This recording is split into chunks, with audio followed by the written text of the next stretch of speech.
I stood in my driveway, staring at my mangled sedan, its front end completely destroyed, oil pooling beneath the twisted metal. My sister Jessica climbed out, brushing glass from her designer jacket, completely unbothered. It wasn't that bad, Andy. Just a little fender bender. Our mother emerged from the house, arms crossed defensively. She was trying to impress her new boyfriend's family. You know how important first impressions are. I smiled quietly, pulling folded legal documents from my pocket. Good thing it's not my car anymore. Growing up in suburban Ohio, I learned early that being the responsible older brother meant watching everything I worked for eventually end up in Jessica's hands. While other families celebrated each child's achievements, ours operated on a simple principle. Andy earns, Jessica receives. When I was 12 and she was 10, I spent my summer mowing lawns to buy a mountain bike. 2 weeks after I brought it home, Jessica decided she needed transportation to visit friends across town. My parents handed her my bike keys and suggested I could walk or take the bus like other kids my age. The pattern continued through high school. I worked weekends at Henderson's hardware store, saving every dollar while Jessica received weekly allowances for simply existing. When I saved enough to buy my first car at 17, a beat-up Ford Taurus that barely started in winter, Jessica complained that her friends would judge our family if they saw her riding in such an embarrassment. Within 6 months, my parents convinced me to trade it for a newer model that would be better for both of you kids. Jessica became the primary driver immediately. College brought temporary freedom. I earned a partial scholarship to Ohio State and worked in the campus bookstore to cover expenses. Jessica's tuition at the same university was paid entirely by our parents, who explained they wanted to give her the full college experience without the burden of employment. She joined a sorority, studied abroad in France, and graduated with a degree in communications that she never used professionally. I graduated with honors in business administration and immediately started working at Murphy's Auto Parts to pay off my student loans. For 6 years after college, I lived in a cramped apartment and drove used vehicles while building my savings. Jessica moved back home and spent her time pursuing various hobbies that required constant financial support from our parents. When she decided to become a photographer, they bought her a $5,000 camera setup. When she wanted to try interior design, they funded her certification courses and portfolio development. Each new interest lasted approximately 6 months before she discovered something else that captured her attention. By age 28, I had finally saved enough money to purchase something truly mine. The midnight blue Honda Accord sat gleaming on the dealership lot, its leather interior pristine and its dashboard displaying only 37 miles. I spent weeks researching options, comparing interest rates, and negotiating the best possible price. When I signed the paperwork at Davidson Honda, my hands trembled slightly. This represented 2 years of double shifts, countless overtime hours, and saying no to every social invitation that cost money. The car exceeded every expectation. The heated seats made my morning commute comfortable during Ohio winters. The upgraded sound system transformed my drive into a personal concert hall. The backup camera and advanced safety features gave me confidence navigating busy parking lots. For 3 blissful weeks, I experienced ownership without interference or family complications. I kept the vehicle spotless, filled it with premium gasoline, and even purchased custom floor mats to protect the original carpeting. Then, our mother called on a Tuesday evening while I was detailing the interior. Her voice carried that familiar tone of manufactured concern that always preceded requests for Jessica's benefit. "Andy, honey, I hate to ask, but Jessica has a very important dinner this weekend. She's meeting her new boyfriend's parents for the first time. And you know how much first impressions matter. Could she possibly borrow your car for one evening? She wants to make sure she arrives looking successful and put together." My initial response was firm but polite. "Mom, I'm not comfortable lending out my new car yet. Maybe she could rent something nice for the evening." The silence that followed lasted long enough to make me uncomfortable. When she spoke again, her voice carried disappointment and barely concealed frustration. "Andrew, I raised you to care about family. Jessica has been struggling to find her place in the world, and this relationship could really help her build confidence. Are you really going to let your sister down over a car? It's just one night, and she's a very careful driver. Remember when you needed our help with college expenses? Family members support each other through difficult times." The guilt settled heavily in my stomach. Jessica had indeed been unsuccessful in her career endeavors, and our parents frequently reminded me of their financial contributions during my university years. Still, something about this request felt different from their usual asks. After an hour of phone conversation that included detailed descriptions of Jessica's emotional state and the importance of this particular relationship, I reluctantly agreed to lend her the vehicle for Saturday evening only. But as I hung up the phone, one comment from our mother echoed in my mind. She had mentioned that Jessica had already told her boyfriend's family she had a new sedan, and they were expecting to see it. Not that she was borrowing her brother's car, but that she owned a new sedan herself. The distinction seemed important, though I couldn't yet understand why. That weekend, I decided to visit my parents' house to spend time with my father and help him organize his workshop. The visit would also give me an opportunity to observe Jessica's behavior around my vehicle and ensure she understood the lending arrangement was temporary. What I discovered during that visit shattered my remaining illusions about my family's intentions. Saturday morning found Jessica in the kitchen, speaking loudly on her phone while examining her fingernails. I recognized the voice of her college roommate Brittany on the other end of the conversation. "Girl, you should see my new car," Jessica said, gesturing toward the window where my Accord sat in the driveway. Midnight blue with leather everything. The payments are totally manageable, and it makes me look so much more mature and successful. I'm thinking about getting personalized plates that say something cute, like Jess Girl, or maybe something more sophisticated. I froze in the doorway, coffee mug halfway to my lips.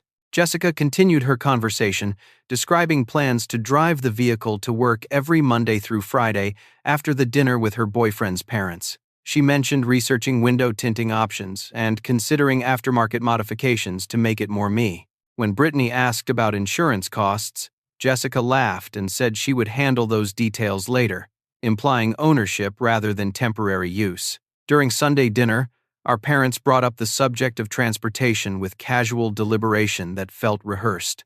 "Andy, we've been thinking," our father began, cutting his pot roast with unnecessary precision. "Jessica has been having such a difficult time lately, and you've been so successful at your job. Maybe it would be nice if she could use your car for a while, just until she gets back on her feet financially." Our mother nodded enthusiastically, serving herself additional mashed potatoes. "You don't really need such a nice vehicle for your work at the auto parts store.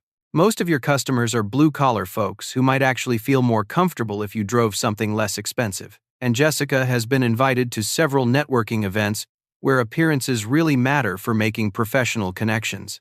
The suggestion that I should take the bus or use their 15-year-old pickup truck with a broken air conditioning system was presented as a reasonable compromise. Jessica sat quietly during this conversation, but her satisfied expression revealed she had participated in planning this approach. When I asked how long this arrangement would last, our parents exchanged glances before our mother suggested we see how things go and not put artificial deadlines on family support. That evening, I found Jessica in our parents' garage with a measuring tape and several paint sample cards from the local hardware store. She was examining my vehicle's exterior and taking notes on a small pad of paper. Confronting her directly, I asked what she was planning. Her response eliminated any remaining doubt about their intentions. "Andy, don't be weird about this. Mom and Dad already explained that I'm going to be using the car regularly. I was just thinking about some minor modifications to make it suit my style better. Maybe a different color for the interior trim, and definitely some decorative elements for the dashboard. Nothing too dramatic, but I want it to feel like mine when I'm driving it around town." When I pointed out that the vehicle belonged to me and any modifications would require my permission, Jessica laughed and rolled her eyes. "Come on, big brother. We both know how this family works. Mom and Dad make the decisions about what's fair, and you always end up going along with them eventually. I have better places to go and more important people to impress than you do. This car will actually get proper use with me instead of just sitting in your apartment parking lot most of the time." The realization hit me like cold water. This was not a request to borrow my vehicle for one evening. My family had already decided that Jessica should have permanent possession of my car, and they were simply waiting for me to accept their decision. The pattern from my childhood was repeating itself with higher stakes and more expensive consequences. Walking home that night, I thought about my coworker, Drake, who often mentioned his brother-in-law Thomas. Thomas worked as a lawyer specializing in asset protection, helping people safeguard their property from family members who felt entitled to take what others had earned. Drake had shared stories about Thomas' clients who faced similar situations, where relatives attempted to claim ownership of vehicles, homes, or other valuable property through emotional manipulation and family pressure. I had always dismissed such stories as extreme examples that couldn't happen in normal families. But as I sat in my apartment that evening, looking at my car through the window, I realized that normal families don't plan to steal their children's property and redistribute it based on perceived need or social status. My family had crossed a line, and traditional approaches to family conflict would not resolve this situation. The decision to fight back crystallized as I watched Jessica's social media posts from my phone. She had already uploaded photos of herself posing with my vehicle, captioned with, "New ride, new me, and blessed to be making moves." The comments from her friends congratulated her on her purchase and asked about financing options. She was already presenting herself as the owner to her entire social network. Monday morning, I called Drake during my lunch break and asked for his brother-in-law's contact information. Thomas Brennan's office occupied the third floor of a renovated Victorian house in downtown Columbus, its walls lined with law books and framed certificates that spoke to decades of experience protecting people's assets from family disputes. When I explained my situation during our Tuesday afternoon consultation, Thomas leaned back in his leather chair and nodded with the weary recognition of someone who had heard similar stories countless times. "Your family is following a classic pattern," he explained, pulling a thick folder from his filing cabinet. "They wait until after you've made a significant purchase, then present the transfer as inevitable and reasonable. The emotional manipulation you're describing is textbook behavior for relatives who view successful family members as resources rather than individuals deserving respect." Thomas spread several documents across his mahogany desk, pointing to case studies that mirrored my situation. Adult children who had cars, homes, and even business ownership transferred to siblings through family pressure and guilt tactics. In most cases, the victims complied to maintain family relationships, only to discover that compliance led to escalating demands and eventual complete financial exploitation. "The key to protecting yourself," Thomas continued, "is removing the asset from personal ownership before they can claim it. If you don't technically own the vehicle, they cannot force you to transfer ownership to your sister. We can create a limited liability company with you as the manager, but not the owner. This creates legal barriers that prevent family members from simply demanding you sign over property." The process was more straightforward than I had anticipated. Thomas prepared articles of incorporation for A&B Holdings LLC, named after my initials and birth year. The company would own my vehicle, and I would serve as the managing member with complete control over its use and disposition. The paperwork would take 3 business days to process with the state of Ohio, during which time I needed to maintain normal behavior to avoid alerting my family to the legal maneuver. "Your family will likely escalate their pressure once they realize they cannot simply take the vehicle," Thomas warned as I signed the incorporation documents. "Be prepared for threats, ultimatums, and possibly complete withdrawal of family support. People who view you as a resource become angry when that resource becomes unavailable."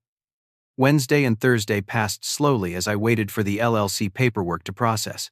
I visited my parents' house both evenings, playing along with their expectations while internally preparing for the confrontation that would inevitably follow. Jessica had become increasingly bold in her assumptions about the vehicle, cleaning out my personal items and replacing them with her own belongings. She installed new air fresheners, adjusted the radio presets, and even moved the seat and mirror positions to her preferences. Friday morning, Thomas called to confirm that A&B Holdings LLC had been officially registered with the state. The vehicle title transfer would be processed that afternoon, completing the legal protection. I spent my lunch break at the DMV completing the necessary paperwork, officially removing myself from personal ownership of the car I had worked so hard to purchase. Friday evening brought the first direct confrontation. My father appeared at Murphy's Auto Parts 10 minutes before closing time, his face flushed with anger and determination. He waited while I finished helping the last customer, then cornered me near the brake parts display. "Andrew, we need to settle this car situation tonight. Your mother and I have discussed this extensively, and we've decided Jessica needs reliable transportation more than you do. She has networking events and job interviews that require professional appearances. You can make do with less expensive options until you're ready to start a family and need something nicer. When I attempted to explain that the decision was not negotiable, my father's voice rose significantly. Other employees turned to watch our conversation, and I felt embarrassment creeping up my neck. Stop being selfish and think about what's best for the family. Jessica has struggled to find her place in the world, and this relationship could change everything for her. Are you really going to sabotage your sister's future over a car? The ultimatum came next, delivered with the cold precision of someone accustomed to getting his way through intimidation. If you don't sign over that title by Sunday evening, you're no longer welcome at family gatherings. No more Sunday dinners. No holiday celebrations. No family support when you need help. You'll be choosing a car over your family. And that choice has permanent consequences. I looked at my father's face, seeing the same expression he had worn throughout my childhood when demanding I surrender my belongings for Jessica's benefit. The difference was that I no longer needed to comply. Dad, I understand you're disappointed, but the ownership situation is more complicated than you realize. I'll explain everything this weekend. He left without another word, but his parting glance promised that this conflict was far from over. Saturday evening arrived with unseasonable warmth for late October in Ohio. Jessica spent 3 hours preparing for her dinner with Marcus and his parents, emerging from her childhood bedroom in a black dress that probably cost more than my monthly rent. She had borrowed jewelry from our mother and spent an hour perfecting her makeup, creating the illusion of someone far more sophisticated than her actual lifestyle supported. Marcus arrived precisely at 6:30, driving a silver BMW that gleamed under our parents' porch light. He was tall, well-groomed, and carried himself with the quiet confidence that comes from growing up wealthy. His handshake was firm, his eye contact direct, and his questions about my work polite but brief. I could see why Jessica was attracted to him, and also why she felt the need to misrepresent herself to maintain his interest. Through Jessica's social media posts over the previous week, I had learned that Marcus came from old money in Columbus. His father owned Richardson Luxury Automotive, a chain of high-end car dealerships that specialized in European imports and exotic vehicles. The family lived in Upper Arlington, attended country club functions, and traveled internationally several times each year. Jessica had been dating Marcus for only 6 weeks, but she had already begun presenting herself as someone from a similar background. As they prepared to leave for dinner, I activated the GPS tracking system that came standard with my vehicle. The dealer had explained during purchase that the system allowed owners to monitor vehicle location and driving patterns for insurance and security purposes. I had never used the feature before tonight, but knowing exactly where my car traveled would become important in the coming hours. The dinner reservation was at Thompson's Steakhouse, one of Columbus' most expensive restaurants. I followed their progress through the GPS system, watching as they arrived precisely on time and remained parked for exactly 2 hours and 47 minutes. Everything appeared to be proceeding according to Jessica's plan. Marcus' family proved to be everything Jessica had described and more. His father, Charles Richardson, was a prominent figure in Columbus business circles who had built his automotive empire through careful attention to detail and an eye for quality. His mother, Patricia, served on the boards of several cultural organizations and was known for her charitable work with local arts programs. During dinner, the conversation flowed smoothly through safe topics like travel, restaurants, and local events. Jessica had prepared extensively for this meeting, researching topics that would appeal to Marcus' parents and practicing responses that would make her appear sophisticated and well-educated. Her performance was flawless until the evening's conclusion. The problems began when they left the restaurant at 9:15. Marcus' father, who had been impressed by Jessica's apparent success and maturity, made a casual comment about the vehicle she was driving. As someone who dealt with luxury automobiles daily, he immediately recognized the difference between a base-model Honda Accord and the high-end vehicle Jessica had described during dinner. "I noticed you're driving the Accord tonight," Charles mentioned as they walked toward the parking lot. "It's a solid choice for reliability. Though I was expecting something from the luxury segment based on your earlier descriptions. Honda makes excellent vehicles, but the base trim level seems modest for someone in your position." Marcus, who had been told Jessica drove a new luxury sedan, began questioning other aspects of the stories she had shared. Her claims about travel experiences, family wealth, and career prospects suddenly seemed inconsistent with the evidence before his eyes. The evening's carefully constructed image began crumbling under scrutiny. Embarrassed and angry, Jessica made the decision that would change everything. Instead of gracefully handling the awkward moment, she chose to speed away from the restaurant in a display of reckless driving that she hoped would demonstrate the vehicle's performance capabilities. Marcus tried to convince her to slow down, but Jessica was determined to prove something to herself and to him. The GPS system showed her traveling north on High Street at speeds significantly above the posted limit. She turned east on Henderson Road, then north again on a residential street where children's toys dotted front yards and families were settling in for quiet Saturday evenings. The crash occurred at 9:53 p.m., less than 10 minutes after leaving the restaurant. My phone rang at 11:15 while I was reading in my apartment. The caller ID showed Columbus Police Department, and my stomach immediately dropped. The officer's voice was professional but sympathetic as he explained that there had been an accident involving my vehicle. No one was seriously injured, but the car was damaged beyond repair, and several property damages needed immediate attention. I arrived at the scene to find my beautiful midnight blue Honda wrapped around a massive oak tree in the front yard of a Victorian house on Fairwood Avenue. The entire front end was crushed, the windshield spider-webbed, and fluids leaked from multiple points under the twisted metal. Jessica stood beside Marcus, who looked shaken and embarrassed. Both were uninjured but clearly traumatized by the experience. Our parents arrived 20 minutes after me, having received calls from both Jessica and the police. Their immediate concern was not for Jessica's well-being or the property damage they were now liable for. Instead, they began discussing insurance claims, repair estimates, and how to manage the situation to minimize financial consequences. "Jessica, are you hurt?" our mother asked, embracing her daughter briefly before stepping back to examine the wreckage. "Andy, thank goodness you have good insurance coverage. This looks expensive, but insurance should handle most of the costs. Well, need to get repair estimates from several shops to make sure we get the best price." Jessica's response revealed her continued refusal to accept responsibility. "It wasn't that bad, Andy. Just a little fender bender that got out of hand. The tree came out of nowhere, and there was oil on the road that made the car slide. I couldn't have prevented this even if I was driving more carefully." Our mother nodded supportively. She was trying to impress Marcus' family. "You know how important first impressions are, and sometimes these things just happen. The important thing is that everyone is safe, and material things can be replaced." When the police officer approached me with a clipboard full of paperwork, asking me to verify insurance information as the vehicle owner, I reached into my jacket pocket and produced the LLC documentation that Thomas had prepared. My voice was calm and steady as I delivered the words I had been practicing for 3 days. "Officer, I need to clarify something important. I am not the owner of this vehicle. A&B Holdings LLC is the legal owner, and I am the managing member. I cannot authorize any insurance claims or repairs because the ownership situation changed 3 days ago. The company will need to handle all matters related to this accident." The silence that followed was absolute. The insurance nightmare began immediately. Liberty Mutual, my personal insurance carrier, refused to process any claims related to the accident because the vehicle was no longer owned by an individual covered under my policy.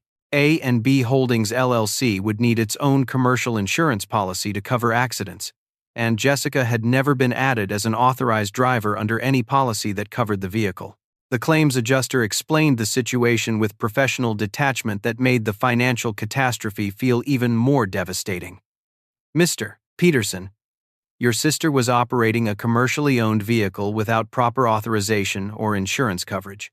The LLC bears responsibility for all damages, but since the company has no insurance policy, the individuals who control the company become liable for out-of-pocket settlements. By Sunday morning, our family faced a financial disaster that none of them had anticipated.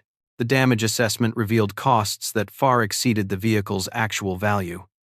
The Honda Accord itself was declared a total loss, valued at $18,000 for insurance purposes. The massive oak tree would require professional removal services and specialized equipment, adding another $4,000 to the bill.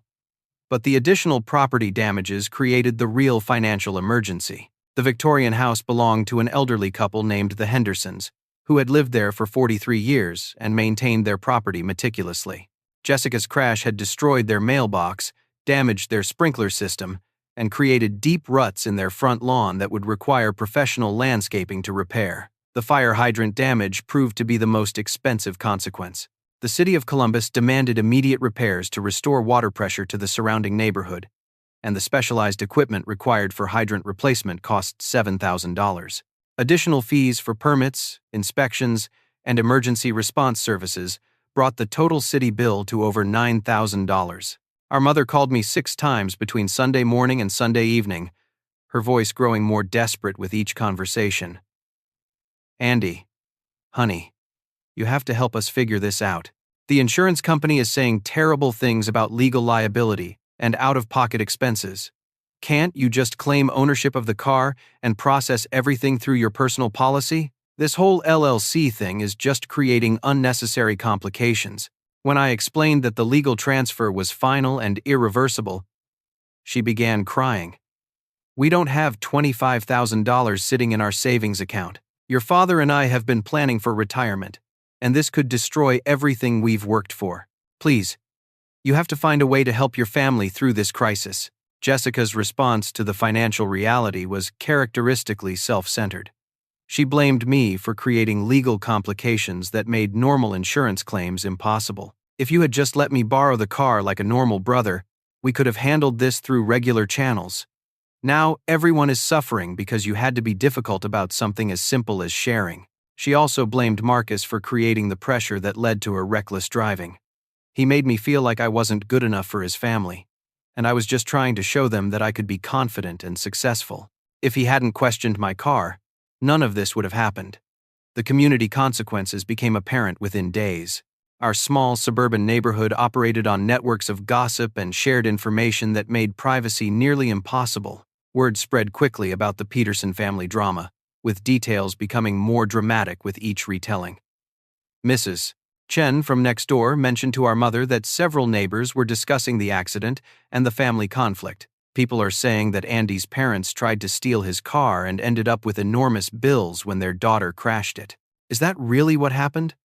Or are people exaggerating the situation?" Our father, who prided himself on his reputation as a responsible homeowner and community member, found the neighborhood gossip humiliating. His weekend conversations with other fathers now included awkward questions about family financial management and parenting decisions. The shame of having raised a daughter who would crash a borrowed car and a son who would legally protect himself from his own family damaged his sense of social standing. Wednesday morning brought an unexpected visitor to my workplace. Our father arrived at Murphy's Auto Parts, carrying a briefcase and wearing his best business suit. His face showed the strain of 3 sleepless nights spent calculating mortgage payments, retirement savings, and emergency expenses. "Andy, I need to speak with you privately," he said, glancing around the store to ensure other customers couldn't hear our conversation. "Is there somewhere we can talk without interruption?" I led him to the break room, where he opened his briefcase and removed a cashier's check for $25,000.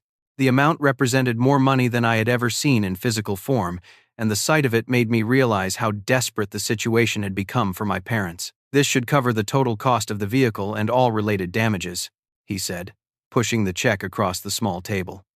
"I'm offering to buy the wrecked car and assume responsibility for all accident claims. Your mother and I took a loan against the house to get this money, but we can manage the monthly payments if it means resolving this situation quickly." His voice carried a mixture of defeat and hope that made me feel genuinely sorry for him. "All I'm asking is that you transfer ownership of the vehicle back to yourself so we can handle the insurance and repairs privately. This has become a neighborhood scandal, and we need to make it disappear before it causes more damage to our family's reputation." I looked at the check, recognizing the sacrifice it represented.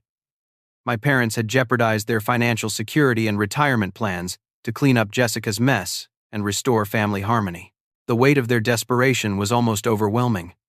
But I also understood that accepting their offer would simply restart the cycle that had dominated my entire life. "Dad, I appreciate this gesture, but the LLC structure is designed to prevent exactly this kind of financial manipulation. If I take ownership of the vehicle back, I become liable for all the damages Jessica caused. You're asking me to sacrifice my financial security to protect the family from the consequences of Jessica's choices." The hope faded from his eyes, replaced by anger and frustration. So, you're willing to destroy your parents' retirement and your sister's future over legal technicalities? We raised you better than this, Andrew. Family members help each other during difficult times, even when it requires personal sacrifice. I realized in that moment that my parents still didn't understand the fundamental problem. They saw this as a temporary financial crisis that could be resolved through traditional family obligations. They couldn't recognize that their treatment of me throughout my life had created a situation where legal protection became necessary for my survival. The conversation ended with my father packing the check back into his briefcase and walking out of the store without another word. Thursday evening, our mother called to arrange a family meeting at their house for Saturday afternoon. Her voice carried the authority of someone organizing a formal intervention, and she made it clear that attendance was not optional. Everyone needs to be there, Andy. Your grandparents are driving down from Toledo, and your Aunt Susan is coming from Cincinnati. We're going to resolve this situation as a family.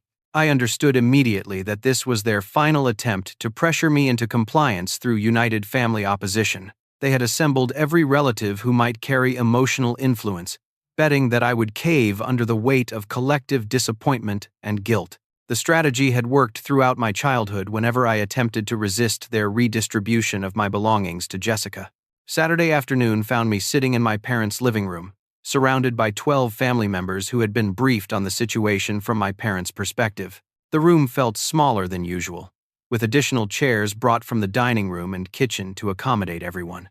The atmosphere was formal and tense, like a tribunal preparing to deliver judgment. My grandmother began the intervention with a lecture about family loyalty that she had obviously prepared in advance. Andrew, dear, I raised 6 children during the Depression, and we learned that families survive by helping each other through difficult times. You've always been such a responsible boy, and I know you'll do the right thing when you understand how much pain this situation is causing everyone who loves you. Uncle Robert, my father's older brother, contributed his perspective as a successful businessman who had built a small construction company from nothing. Andy, I've been in situations where family members needed help with financial problems. Sometimes you have to take a loss to preserve relationships that are more valuable than money. This is one of those times. Aunt Susan, who had driven 3 hours to attend this meeting, shared stories about her own children and how they had handled similar conflicts through compromise and mutual sacrifice. When my daughter wrecked her car in college, the whole family pitched in to help her get back on her feet. That's what families do. We don't abandon each other over material things. One by one, each relative offered their version of family wisdom, all leading to the same conclusion. I should accept financial responsibility for Jessica's accident to restore family harmony. The presentation felt rehearsed and coordinated, with each person contributing a specific angle to the overall argument. Then my parents took center stage to present their complete case. The financial pressure had transformed them into different people over the past week. Our mother looked exhausted, with dark circles under her eyes and gray roots showing in her usually perfect hair. Our father had lost weight and developed a nervous habit of checking his phone constantly for calls from creditors and insurance companies. Andy, we need you to understand the full situation, our mother began, pulling out a folder of financial documents. This accident is going to destroy our retirement savings and possibly force us to sell the house. Your father and I have been borrowing money for years to help Jessica find her path in life, believing that she would eventually become successful and help us in our old age. The confession that followed revealed the scope of their financial mismanagement. They had taken loans against their home equity to fund Jessica's various educational pursuits, career experiments, and lifestyle expenses. The plan had always been for Jessica to marry someone wealthy who could support the entire family, making their investments in her appearance and social connections seem reasonable. We saw your success as another resource we could tap if necessary, our father admitted, avoiding eye contact while shuffling through bank statements and loan documents. You've always been self-sufficient and responsible, so we assumed you would help us when we needed it. Jessica required more attention and support because she struggled with independence. Jessica herself remained quiet during most of the family presentation, but when pressed to contribute, she offered justifications that revealed her fundamental inability to accept responsibility. She explained that the accident was caused by a combination of road conditions, vehicle defects, and pressure from Marcus' family expectations. At no point did she acknowledge that her choice to drive recklessly had created the entire crisis. "I never intended for anyone to get hurt or for property to be damaged," she said, dabbing at her eyes with a tissue our mother provided. "I was just trying to make a good impression on people who were judging me before they even knew me.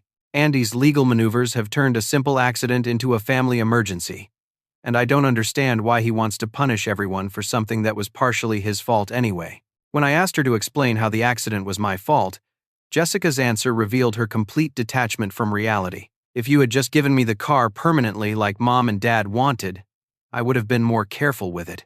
Borrowing something makes people nervous, and nervous drivers make mistakes.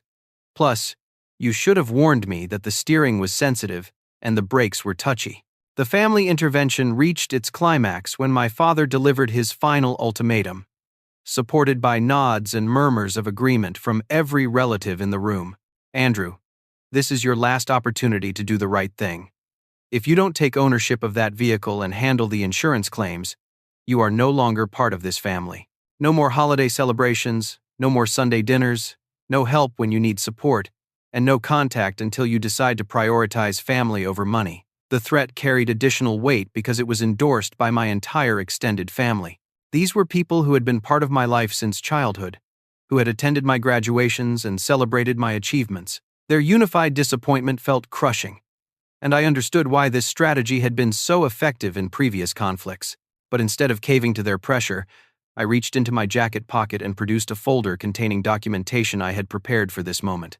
The papers represented hours of research and organization, creating a comprehensive record of my family's financial exploitation that stretched back 15 years. "Before I respond to your ultimatum, I want everyone to see the pattern of behavior that led to this situation," I said, opening the folder and spreading documents across my parents' coffee table. "These are records of every financial sacrifice I've made for this family since high school. Money that was never repaid, and property that was transferred to Jessica without my consent." The documentation included bank statements showing loans to my parents that were never repaid, receipts for Jessica's various expenses that I had covered, and photographs of belongings that had been given to her over the years.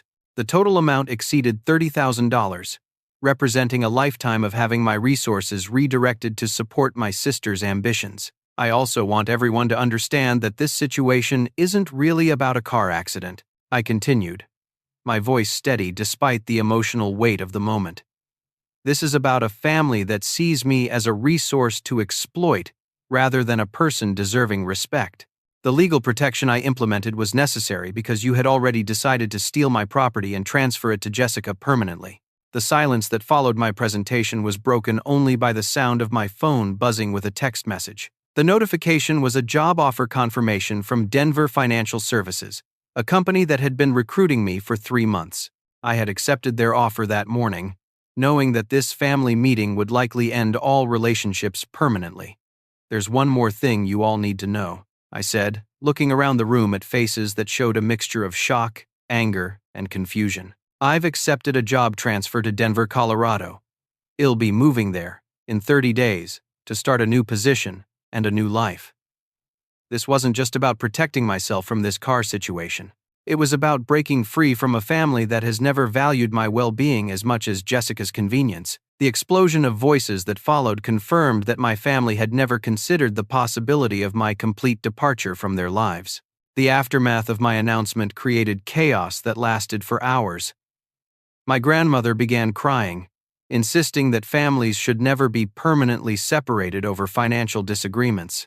Uncle Robert accused me of being selfish and immature, suggesting that successful people learn to compromise for the greater good. Aunt Susan tried to mediate by proposing various payment plans and shared responsibility arrangements. But the most revealing response came from my parents, who immediately began calculating how my departure would affect their future financial planning. Without access to my income and resources, they would need to adjust their expectations about retirement timing and lifestyle. The reality that they had been counting on my support for their long-term security became obvious to everyone in the room.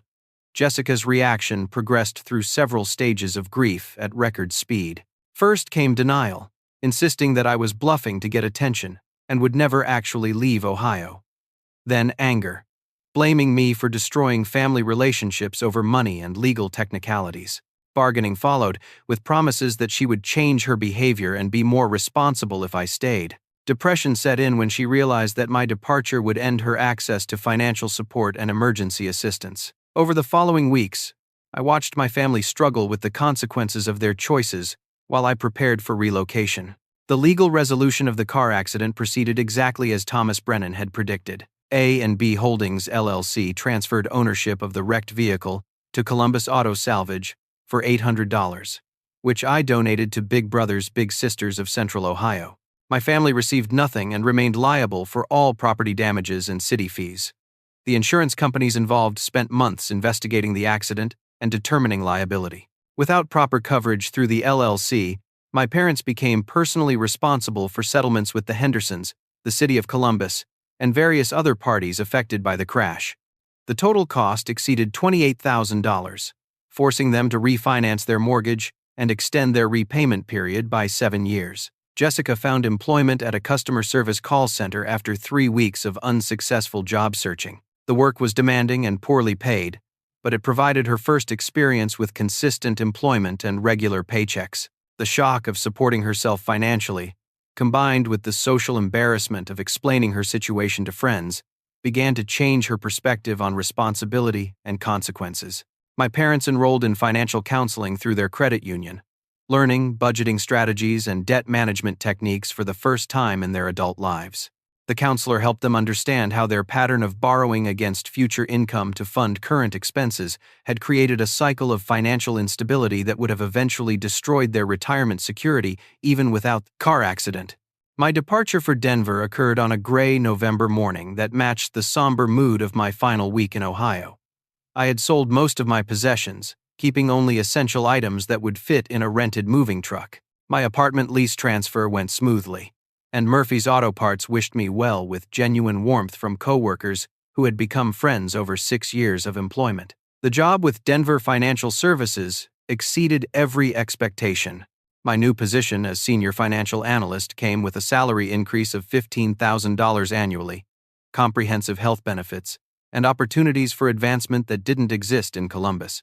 The company culture emphasized individual achievement and professional development, creating an environment where success was celebrated rather than redistributed. My apartment in Denver overlooks the Rocky Mountains from the 15th floor of a modern building in the downtown area. The view changes throughout the day as sunlight moves across the peaks, creating a sense of peace and possibility that I had never experienced in Ohio. For the first time in my adult life, I was saving money consistently and building wealth without family obligations draining my resources. The mountain hiking trails provided weekend adventures that helped me process the emotional weight of cutting family ties. Physical challenge and natural beauty created perspective on the choices I had made and the future I was building. I discovered a love for outdoor activities that had been impossible when every weekend was consumed by family obligations and Jessica's various crises. 6 months after my move, Jessica called me unexpectedly on a Tuesday evening.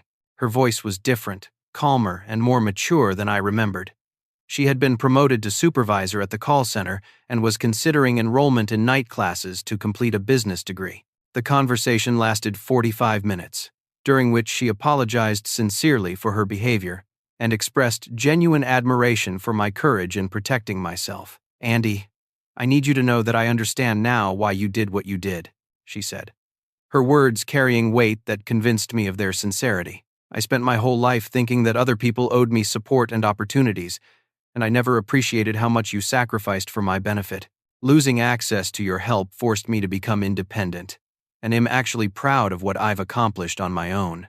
The apology felt genuine, but more importantly, it came with no requests for assistance and no attempts to manipulate me into returning home. Jessica had learned to solve her own problems and was calling simply to repair our relationship without expecting material benefits. The growth represented by that phone call gave me hope that positive change was possible. My parents sent a letter 8 months after my departure, acknowledging their mistakes and expressing regret for the pattern of behavior that had driven me away. They had completed financial counseling and were working steadily to pay off the debts created by Jessica's accident. The letter asked for nothing except forgiveness and included updates on their progress toward financial stability. The lesson I learned from this experience transformed my understanding of family, relationships, and personal boundaries. Love doesn't mean accepting mistreatment, and family connections don't create unlimited obligations to sacrifice your well-being for others' convenience. Sometimes protecting yourself requires legal action, sometimes physical distance, and sometimes both. Real family members want you to succeed and celebrate your achievements rather than viewing them as resources to exploit. They respect your boundaries and support your independence instead of creating dependence and guilt. The car accident taught me to recognize manipulation early and respond strategically, rather than hoping that family members would change their behavior voluntarily. Looking back, losing the car was a small price to pay for gaining my freedom and self-respect. The legal maneuver that protected my assets also taught me to plan ahead and think strategically about potential conflicts. I learned that emotional responses to family manipulation often create more problems than they solve, while legal protections provide clear boundaries that manipulative people cannot easily cross. Today, I drive a used Toyota Camry that I purchased with cash, avoiding car payments that might limit my financial flexibility. The vehicle is reliable and efficient, serving my transportation needs, without creating the emotional attachment that made my Honda Accord a target for family exploitation. I understand now that happiness comes from security and independence rather than impressive possessions that others might try to claim. Have you ever faced a situation where family members felt entitled to your property or success? How did you handle the conflict between family loyalty and personal boundaries? I'd love to hear your thoughts in the comments below. If this story helped you think differently about family relationships and financial protection, please like and share it with others who might benefit. Don't forget to subscribe for more stories about standing up for yourself and building the life you deserve. Thank you for listening, and I hope you find the courage to protect what you've worked hard to achieve.